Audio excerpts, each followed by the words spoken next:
কাছে কৃতজ্ঞতা জানাই, আল্লাহর কাছে কৃতজ্ঞতা জানাই এবং আপনাদের কাছেও কৃতজ্ঞতা জানাই, ধন্যবাদ জানাই। আপনারা অনেক পরিশ্রম করে মাইলকে মাইল হেঁটে এই মিছিল অংশগ্রহণ করেছে। এই মিছিলটা হচ্ছে 7ই নভেম্বর বিপ্লব সংহতি দিবস উপলক্ষে। আপনারা জানেন 24 সালের 5ই আগস্ট একটা নতুন বাংলাদেশ হয়েছিল।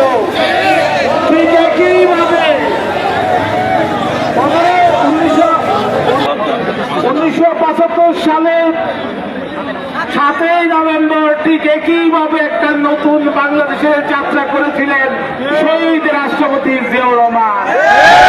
দেশের সার্বভৌমত্ব রক্ষা করার জন্য সেদিন সিপাহী এবং জনতা একসাথে রাস্তায় বের হয়েছিলেন। পরবর্তী ইতিহাস আপনারা জানেন, জিয়াউর রহমান একটা বহুদলীয় গণতন্ত্র, মুক্তবাজার অর্থনীতি, ইসলামী মূল্যবোধ এবং এইরকম একটা মডার্ন আধুনিক রাষ্ট্র করতে চেয়েছিলেন এবং তিনি ষড়যন্ত্রকারীদের হাতে নিহত হয়েছেন। তার সেই নির্দেশিত পথ অনুযায়ী আজকে আমরা জাতীয়তাবাদী দল একটা উদার গণতান্ত্রিক রাষ্ট্র ব্যবস্থা গঠন করতে চাই এবং আমাদের সকল জাতি আপনাদের দিকে তাকিয়ে আছে। আপনাদের সকল ঐক্যবদ্ধ হতে হবে, সবাই একসাথে কাজ করতে হবে। কারণ যদি বিএনপি হেরে যায় তাহলে বাংলাদেশ হেরে যাবে। বিএনপি যদি হেরে যায় ষড়যন্ত্রকারীরা জিতে যাবে।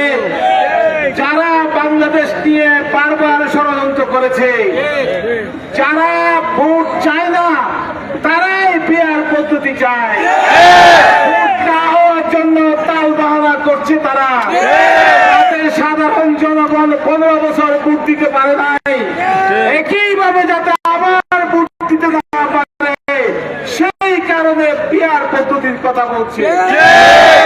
আমার কথা বেশি বলবো না, আমি দুঃখ প্রকাশ করছি। এই যে রাস্তাঘাট বন্ধ হয়ে গেছে, হাজার হাজার লোক এখানে সমাবেশ হয়েছে, এই যে রাস্তাঘাট বন্ধ হয়ে গেছে, চলাচল বন্ধ হয়ে গেছে, অনেকের অসুবিধা হচ্ছে, তার জন্য দুঃখ প্রকাশ করছি। এবং আপনারা এখানে যারা এসেছেন ঐক্যবদ্ধ থাকবেন, বাড়ি বাড়ি যাবেন ধানের শীষের জন্য। ধানের শীষের প্রচার আপনাদের করতে হবে। আপনারা যদি বসে থাকেন, কাজ না করেন, তাহলে ষড়যন্ত্রকারীরা জিতে যাবে। আপনারা সবাই কাজ করবেন কিনা? ইনশাআল্লাহ সবাই আমরা ঐক্যবদ্ধভাবে কাজ করব। কারণ যদি ধানের শীষ হেরে যায়, আমি আবারও বলছি, বাংলাদেশ হেরে যাবে। ধানের শীষ মার্কা আমার না, এটা বাংলাদেশের মার্কা। ধানের শীষ মার্কা আমার না, এটা বেগম খালেদা জিয়ার মার্কা। ধানের শীষ আমার মার্কা না, এটা তারেক রহমানের মার্কা।